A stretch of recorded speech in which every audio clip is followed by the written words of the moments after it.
পুরো দেশে মরণঘাতী যে করোনা ছড়িয়ে পড়ছে এই মাধ্যমে আমরা যদি এখন পরীক্ষার হলে যদি অসুস্থ হয়ে পড়ি এই দায়ভার তো সরকার নিবে না। শারজিস আলম বলেন, হাসান আব্দুল্লাহ বলেন, ওরা কোথায় এখন? ওরা এই বিষয় নিয়ে কোনো মুখ খুলছে না কেন? কিন্তু এই সরকার তো ছাত্রদের কথা চিন্তা করে, আমরাই তো বসেছিলাম, কিন্তু আমাদের কথা কেন চিন্তা করতেছে না? আপনারা বলেন কেন আমাদের কথা চিন্তা করতেছে না? আমরা বিভিন্ন ধরনের কাজ করছি, ট্রাফিক নিয়ন্ত্রণ বিভিন্ন ধরনের, তখন সরকার থেকে বিভিন্ন ধরনের যারা আছে সবাই আমাদেরকে সাধুবাদ জানাইছে, তোমরা কাজ করে যাও। কেউ তো বলে না যে তোমরা পড়ালেখা ফিরে যাও, কেউ তখন কেউ বলে নাই, তখন সাধুবাদ জানাইছে। আমাদের সময়টা তখন লস গেছে, ওই সময়টা ফিরে দেন আমাদেরকে, ওই সময়টা ফিরে দিত আমাদেরকে। পরীক্ষা না সুরক্ষা, 2025 ব্যাচের এসেছে পরীক্ষাতে যৌক্তিক দাবিগুলো হচ্ছে আমরা এই করোনার সময় আমরা পরীক্ষাটা দিতে চাচ্ছি না। যেটা আমাদের যে দেখতেছেন যে বাংলাদেশ সহ পুরো দেশে মরণঘাতী যে করোনা ছড়িয়ে পড়ছে এই মাধ্যমে আমরা যদি এখন পরীক্ষার হলে যদি অসুস্থ হয়ে পড়ি এই দায়ভার তো সরকার নিবে না। এই দায়ভার তো সরকার নিবে না, তাহলে কেন তারা আমাদেরকে যে ঝুঁকির মুখে ফেলে দিচ্ছে? তাই আমরা চাচ্ছি পরীক্ষাটা একটু পেছানো। আর যে ওনারা যে দাবিগুলো আমাদেরকে দিয়ে রাখছে এগুলো পরীক্ষার্থীদের আতঙ্ক ছাড়া কোনো কিছুই না। পরীক্ষার আগে প্রভাব ফেলছে মানসিকভাবে। শিক্ষার্থীরা যেটুকু প্রস্তুতি নিচ্ছে এটা তার বিভ্রান্তি ছড়িয়ে দিচ্ছে। বিগত সরকার দেখেন আপনি যে হারে পরীক্ষা দিয়ে আসছে, আমরা কেন ব্যতিক্রম ভাবে দিব? ঠিক আছে ব্যতিক্রম ভাবে দিব, কিন্তু দেওয়ার একটা রুলস আস্তে আস্তে যেটা মানে যে রোজগুলো পরিবর্তন করতে হয়, কিন্তু ওরা হঠাৎ করে দিয়ে দিচ্ছে। এক মাসের মধ্যে কিভাবে কোনোদিন পরিবর্তন করা যায় না। টানা সপ্তমবারের মতো বেস্ট টিস্যু পেপার ব্র্যান্ড হিসেবে স্বীকৃতি পেয়েছে বসুন্ধরা টিস্যু। ওদের সিদ্ধান্তটা আমাদের উপর চাপিয়ে দিতে চেষ্টা করতেছে, বরাবরই করতেছে। পরীক্ষা পেছানোর কথা বলতেছি আমরা এক মাস আগে থেকে, কিন্তু আমাদের পরীক্ষার 3 দিন পরেও এই জায়গায় এসে অবস্থান করতেছে হচ্ছে, যেখানে আমরা পড়ালেখা করা উচিত।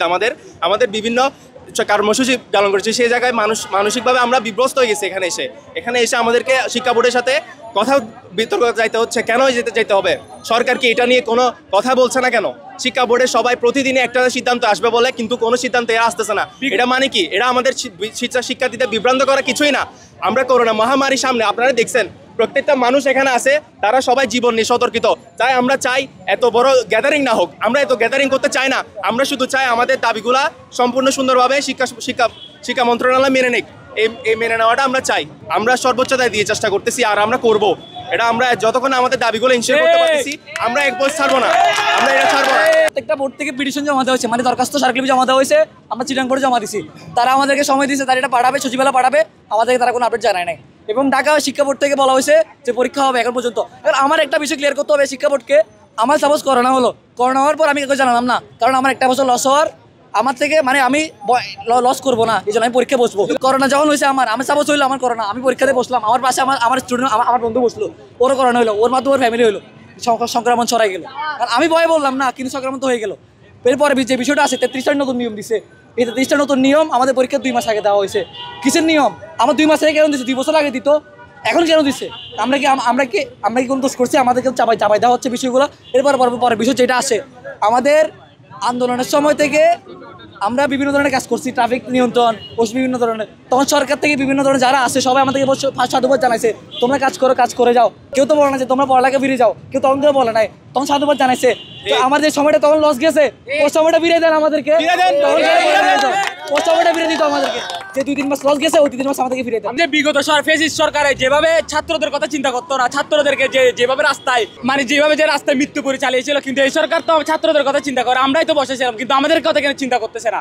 আপনারা বলেন কেন আমাদের কথা চিন্তা করতেছে না? প্রত্যেকটা দেশের সিদ্ধান্ত ব্যাচের অনেক বড় অবদান ছিল। 25 ব্যাচের যে আন্দোলনে, জুলাই আন্দোলনে আমরা গেছি, ওখানে প্রত্যেকটা মানুষ এখানে মুখ দেখতেছেন, ওরা সবাই অংশগ্রহণ করছে, কিন্তু আমাদের কথা কেউ চিন্তা করতেছে না।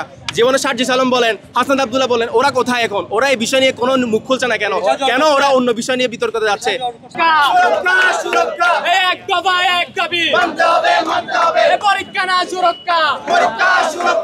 পরীক্ষা না সুরক্ষা।